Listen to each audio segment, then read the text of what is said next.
이어서 이제 시내산부터 우리가 같이 생각을 나눠보도록 하겠습니다. 출애굽 여정 중에 이제 마라와 엘림을 거쳐서 르비딤을 거쳐서 시내산 호렙산에 모세가 하나님을 만났던 호렙산에 도착하게 되고, 호렙산에서 하나님께서는 이스라엘 백성들에게 율법, 말씀을 주게 되어집니다. 우리가 이 율법을 이야기하면 율법은 세 가지로 이렇게 형성되어졌다, 이렇게 우리가 알고 있습니다. 첫째는 이제 제사법, 두 번째는 사회법, 세 번째는 이제 도덕법, 이렇습니다.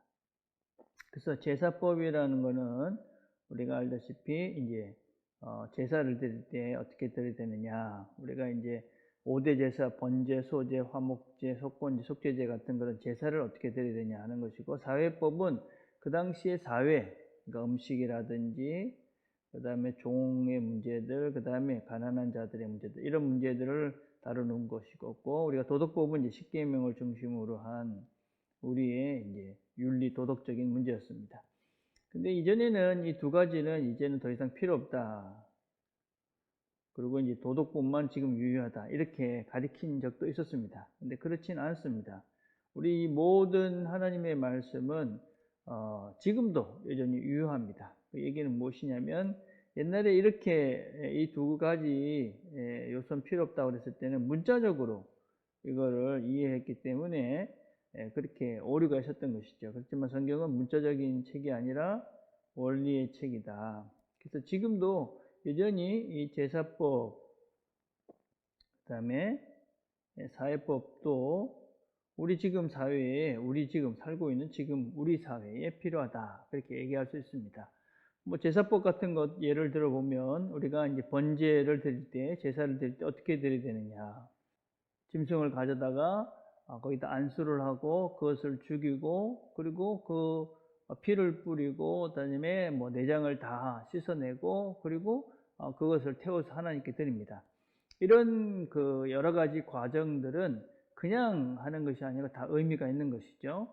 동물에다가 이제 안수를 한다는 것은 내 죄를 이 동물에다가 전가한다. 그래서 그게 우리가 예수 그리스도를 믿는 우리가 예수님께 우리의 죄를 다 구하고, 그러므로 인해서 우리의 죄를 하나님께, 예수님께 이제 전가한다, 그런 의미를 담고 있는 거죠. 피를 뿌린다는 것은 피가 우리의 죄를 다 정케한다, 뭐 이런 우리가 고백을 담는 의미가 있는 것이고, 또 씻어낸다는 것은 우리의 모든 것들을 깨끗하게 정결하게 이렇게 해야 된다, 그런 의미가 있고, 태워드린다는 것은 온전히 하나님께 우리의 마음을 올려드린다, 이런 여러 가지 이제 상징적 의미들이 있는 것이죠. 그래서 그런 원리들을 지금 우리가 예배를 드리면서 이런 마음들, 이런 자세들을 가지고 예배를 드려야 된다, 이렇게 이제 해석을 해가야 되는 거죠. 사회법도 마찬가지죠.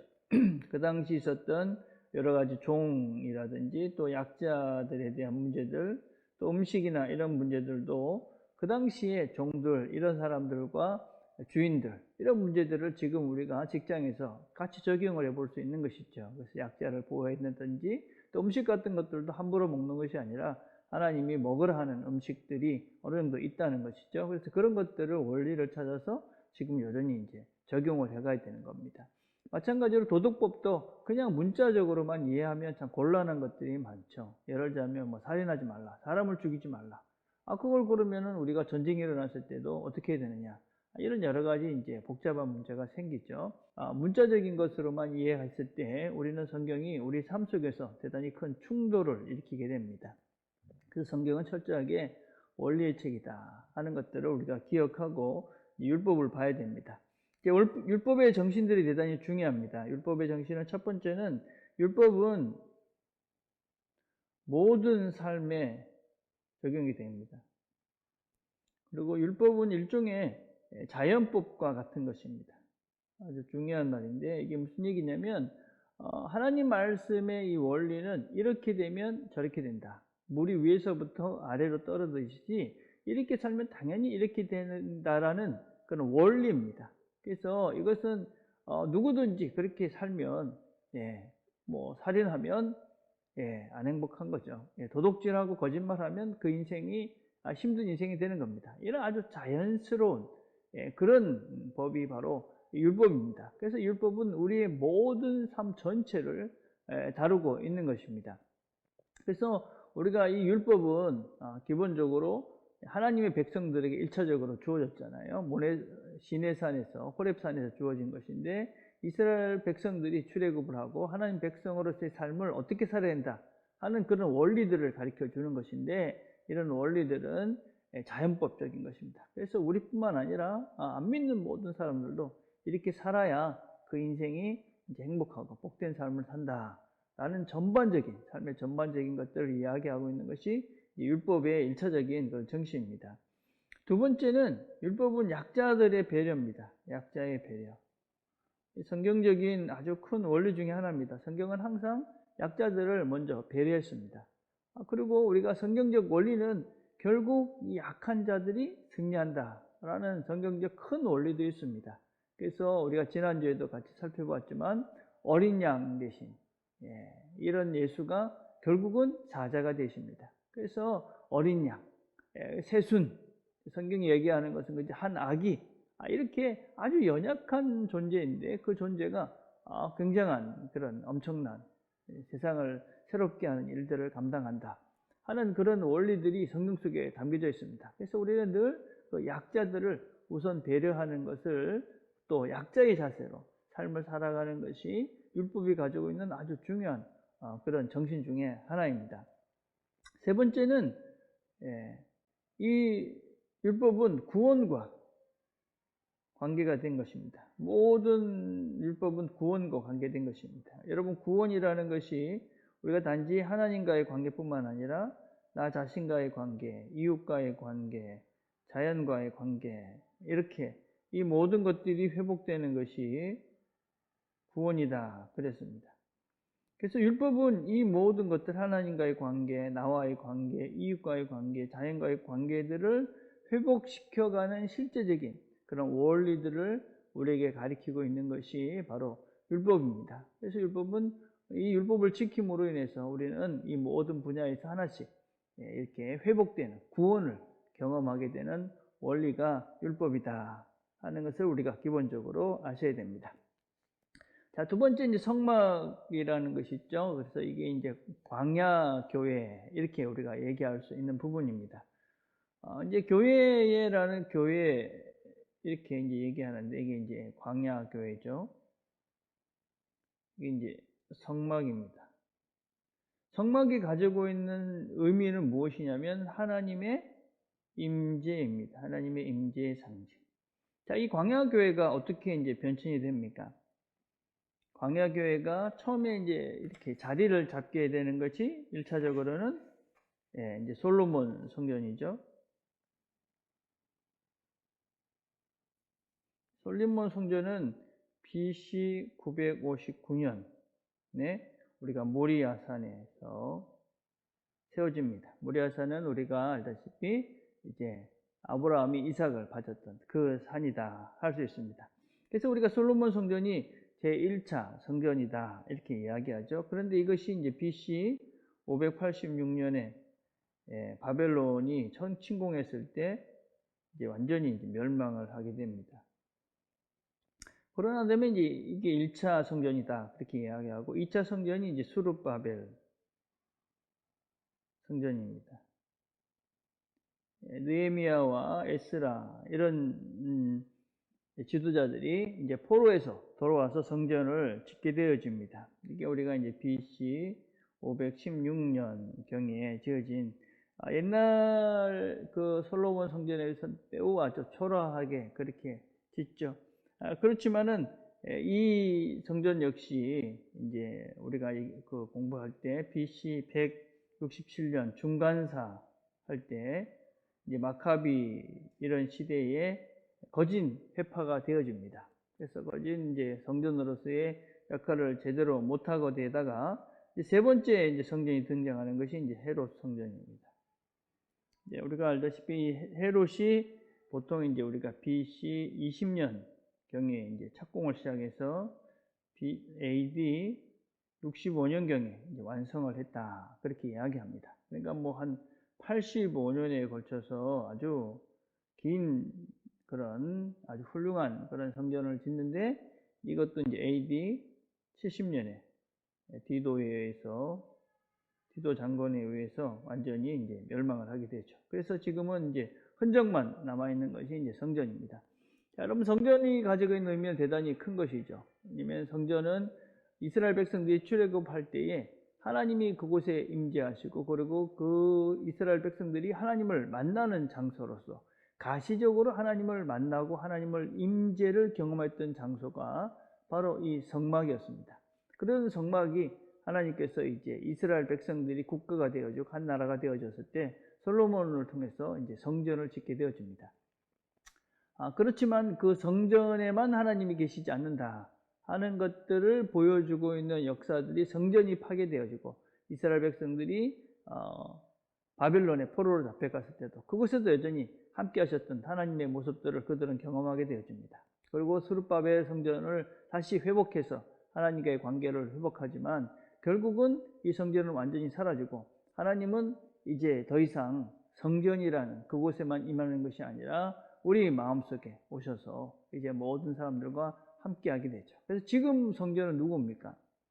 지금 성전은 믿는 자들입니다. 성도들이 성전입니다. 이 개념은 대단히 중요합니다. 우리가 다 알고 있지만 실제적으로 여전히 우리는 교회 예배당을 성전이다 이렇게 부르는 경향들이 있습니다. 여러분 우리가 예배당은 소중한 곳입니다. 우리가 함께 예배하고 또 함께 모이고 또 우리가 함께 우리가 교제할 수 있는 그래서 하나님과 이렇게 여러 가지 연관이 되어지는 소중한 장소이지만 교회 예배당이 성전은 아닙니다. 성전은 하나님이 머무는 곳인데 그것은 바로 우리들이죠. 그래서 이제 더 이상 이제 예배당 외형에 이제 우리가 집중할 것이 아니라 사람에 이제 집중을 해가야 되는 것이 지금 우리 이 시대 신약 시대의 우리들이다라고 할 수 있습니다. 그래서 예배당을 자꾸 성전이라 부르지 마시고 예배당 아니면 교회당 뭐 이렇게 부르는 게 맞는 표현이고 성전은 성전 그러면 이제 사람 나 이렇게 이제 인식하는 것이 우리가 신앙의 실질적인 도움이 된다 그렇게 이야기할 수가 있죠. 자, 그다음에 이제 우리가 이제 살펴봐야 될 게 이제 가데스 바데아입니다. 이제 불순종의 장소죠. 이제 가데스 바데아를 보면 우리가 잘 아는 이제 가나안 땅을 이제 정탐을 하죠. 근데 10명은 이제 부정적으로 2명만 이제 긍정적으로 얘기하죠. 똑같은 것을 보고 왔는데 10명이 뭐라고 이야기하느냐면 우리는 메뚜기 같다. 그렇죠. 2명은 그들은 우리의 밥이다. 이렇게 봅니다. 똑같은 상황을 봤습니다. 그것은 아름답고 젖과 꿀이 흐르고 정말로 탐스러운 그런 땅이었습니다. 그런데 이 10명은 그 땅에서 무엇을 봅니까? 절망을 봅니다. 우리는 메뚜기같이 도대체 여기서 어떻게 할 수가 없다. 근데 이 2명은 여호수아와 갈렙은 뭘 봅니까? 희망을 봅니다. 이렇게 된 이유가 뭡니까? 이들이 절망하게 되는 것은 우리 자신을 보는 것입니다. 나 자신을 보죠. 여기는 뭘 봅니까? 여호와를 봅니다. 이게 이제 우리가 이제 민수기 13장 33절부터 14장 8절까지 이렇게 보시면 이 내용들이 이제 다 나와져 있습니다. 그래서 우리의 신앙생활을 하면서 우리가 나한테 자꾸 이렇게 그죠? 집중하게 되면 우리는 어쩔 수 없이 내가 메뚜기라는 것을 알기 때문에 절망할 수밖에 없죠. 그렇지만 우리가 여호와 하나님을 보게 되어지면 그죠? 이 세상의 것들이 아무것도 아닌 것이죠. 그래서 우리가 희망을 보게 되는 거죠. 자, 이게 이제 뭡니까? 이게 불신이고 이게 이제 믿음입니다. 믿음은 특별한 것이 아닙니다. 우리의 삶 속에서 여호와를 보고 그리고 그 속에서 희망을 보고 그래서 세상을 이길 만한 그런 삶이다. 이 세상을 내가 이기고 승리할 수 있다. 이게 믿음인 것이죠. 그렇지만 불신은 뭐냐? 불신은 간단한 것입니다. 나를 보면서 안 돼. 나는 메뚜기야. 그러니까 할 수 없어. 자, 그래서 이런 인식을 가지고 있는 이스라엘의 일대 사람들이 어떻게 됩니까? 광야에 가게 됩니다. 광야는 무슨 장소냐? 훈련의 장소입니다. 훈련하면서 어떻게 됩니까? 죽습니다. 이게 이제 광야, 훈련, 죽음. 우리 자신들이 나를 믿고 내가 이것을 할 수 있다. 그렇게 되면 결국은 멸망할 수밖에 없습니다. 절망하며 살 수밖에 없습니다. 광야에서 훈련을 받으면서 내가 죽는 연습을 하는 것입니다. 그래서 새롭게 새로운 생각과 새로운 믿음으로 그래야 새로운 땅을 우리가 밟아갈 수가 있는 것이죠. 그래서 하나님께서는 이스라엘 백성들을 이 신광야 40년의 기간을 통해서 이들을 훈련시키면서 그들 자신들이 더 이상 종되었던 생각들을 갖고 있던 자들을 죽이시고 새로운 생각으로 하나님을 의지하는 마음으로 새로운 마음으로 요단강을 건너가도록 하십니다. 신앙의 우리의 여정의 과정들을 보여주고 있는 한 장면이다라고 할 수 있습니다. 자, 그래서 이제 40년 광야 생활을 하고 이제 모세가 죽죠. 모세의 죽음. 우리가 이제 모세 그리고 이제 가나안에 들어가는 것은 여호수아가 이제 우리가 헬라 말로는 이제 예수잖아요, 그죠? 그래서 율법의 한계와 또 은혜의 예수의 새로운 세계 이런 것들을 이제 그림으로 계속 보여주고 있는 것이 출애굽, 가나안 이런 것들이라 볼 수 있죠. 자, 우리가 모세의 죽음을 생각하면서 우리가 이 성경을 기록했던 모세오경 이렇게 얘기합니다. 그래서 창세기, 출애굽기, 레위기, 민수기, 신명기를 모세가 기록했다 이렇게 이제 이야기하는데 사실은 이제 말은 안 되는 거잖아요. 모세가 죽었는데 어떻게 모세가 기록하겠습니까? 그거는 이제 말이 안 되는 것인데 이제 두 가지 설명을 그때 이제 드렸습니다. 첫째는 이 성경 자체는 이미 기록하는 것이 한 명이 기록하는 것은 아닙니다. 그래서 제가 세종대왕이 한글을 만들진 않았잖아요. 그렇지만 이제 세종대왕이 한글을 만들었다. 그렇게 표현해도 틀린 건 아니니까. 그래서 이 모세오경을 모세가 기록했다. 이렇게 이제 표현해도 틀리는 것은 아니다. 그렇게 설명했고, 또 하나는 이 이스라엘의 이런 그 이야기들은 다 구전으로 전달된 것들이 상당히 많이 있었습니다. 우리가 지금처럼 펜으로 뭔가를 쓸 수 있는 시대는 거진 이제 이 성경이 기록 처음 주어졌던 BC 1500년하고 한 3000년 후에나 그런 일들이 있었기 때문에 그전에는 전부 다 이게 기록하는 것 자체가 만만한 것도 아니었고 또 보존하는 것도 쉬운 일은 아니었습니다. 그래서 기록되는 것은 아마 최소한이었을 가능성이 많고 대부분의 것들은 이야기로 전달되었을 가능성이 대단히 많습니다. 그래서 보통 이제 학자들의 견해들은 이 성경이 이제 모세오경 같은 경우도 이제 제일 글로 이제 전체적인 것들이 정리가 된 것이 BC 한 600년에서 BC 400년 경쯤에 아마 이 구약이 이제 정리가 되지 않았겠나 그렇게 이야기하고 지금 우리가 가지고 있는 가장 오래된 구약의 사본들은 보통 BC 한 2세기 경의 것들입니다. 그러니까는 이제 BC 한 1500년 경의 이런 흔적들은 볼 수가 있습니다. 그래서 파피루스라든지 그런 쪼가리 것들 또 돌판에 세워진 성경의 일부의 구절들, 그 다음에 이집트에서 발견되는 여러 가지 모세 이야기들 이런 것들이 부분적으로는 발견이 돼도 성경 전체적인 어떤 스토리가 풀 스토리로 전달되는 이런 이야기들은 아주 이제 BC 한 2세기경의 그런 글들. 그래서 그런 것들을 역추적을 해보면 그런 기록들은 이제 BC 한 600년에서 400년 그 사이에 이것이 이제 기록된 것이다라는 것이 이제 일반적인 학자들의 이제 견해입니다. 그래서 우리가 지금 이제 보고 있는 이런 성경들은 그 근처에 이제 기록이 됐기 때문에 이제 모세가 어떻게 죽었다 하는 것들은 이제 다 이미 오래전에 이제 이야기로 전달이 되어져서 자연스럽게 그렇게 기록이 되었을 것이다. 이렇게 이해하시면 될 것 같습니다. 자, 그렇게 이제 모세가 죽죠. 그리고 이제 제일 중요한 것은 이제 쉐마 이스라엘입니다. 쉐마 이스라엘. 신명기 6장에 나오는 들으라 이스라엘이라는 말이죠. 그래서 항상 이스라엘 백성들이 이 말씀을 듣고 그것을 기억하고 그것을 문에다가 또 이마에다가 손에다가 여러 가지 이제 그런 장비들이 실제적으로 있더라고요. 머리에 붙이는 것, 손에 이렇게 묶고 다니는 것, 또 집안에 붙이는 것, 자기들이 어쩌든지 말씀과 가까이 하면서 그 말씀대로 살려고 애를 썼던 자들이 바로 유대인 이스라엘들이다라고 할 수 있습니다. 자, 마지막으로 이제 왜 만나는 하루 분량만 주셨을까요? 뭐 당연한 것이죠. 오늘을 성실히 살라 하는 것입니다. 하루하루 눈을 뜰 때마다 하나님을 의지하고 하나님을 생각하면서 그렇게 하나님과 더불어 이 하루를 잘 살아가라. 그런 메시지를 담는 것이 이 바로 만나를 하루만 이렇게 주신 것이죠. 그래서 이 하루를 눈을 뜨면서 우리는 그렇게 결심을 하는 거죠. 하나님, 오늘도 내 자신을 의지하는 것이 아니라 하나님을 의지하고 하나님이 열어놓으신 그 좋은 땅, 희망스러운 그 땅을 보고, 그래서 우리가 그 세상이 아무리 크고 또 힘이 있고 또 어떤 면에서 악하다 할지라도 하나님과 함께 이 하루도 내가 이 세상을 나의 밥이라고 믿고 하나님 주신 여기서 내가 승리하겠습니다.